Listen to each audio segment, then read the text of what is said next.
My first like great friend at the Catholic Center was a Focus missionary, Bree, and she changed my life. Just her friendship was something I did not know I was so starving for. Of just a relationship that was so rooted in love, but also in truth, and just that relationship was huge. And what drew me to the Catholic faith was it had the fullness of truth to it.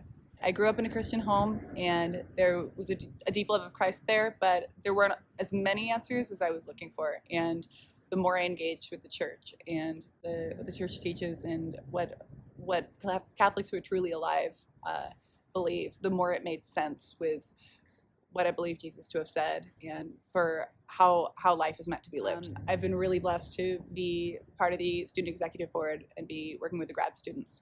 And so my co-chair and I have been putting on pretty regular events for the grad student community, and it's been such a gift to be able to encounter those students, particularly because they're a really busy bunch and they wouldn't have necessarily been the same people who I would have met if everything had been in person.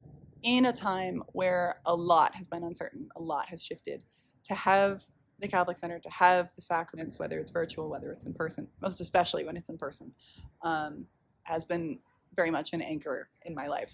I am going to miss the community. I already miss the community because it has been different over Zoom. Like it is something that I notice in my life, in my day. I desire more of that community than I can get right now. So many relationships where you just have the fun, it gets vacuous to a point. Like, it comes to a point where it's just as empty. But with the community here, it's you have the fun. You go to a salsa night, or everybody goes to an escape room, or something just joyful and fun and great. And then at the end of the night, you're talking about deep moments of encounter with God, and you're like, you can just see in the faces and the people that there's so much to them. There's so much life in them that you don't see anywhere else. I don't know what grad student Claire would say to freshman student Claire, because freshman student Claire wouldn't have heard it. I think there might have been a lot of things that people would have said to me that I would just not have been able to receive. But I think something that like could have been received is like, you are good as you are. You are loved as you are. Don't be afraid to receive that. And to seek that out particularly from God. Like, God is real. God knows you and he cares about you. And he will give you everything you need. He will give you everything you want.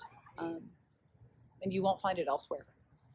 I don't know how much of that would stick, but that's probably some of what I would say.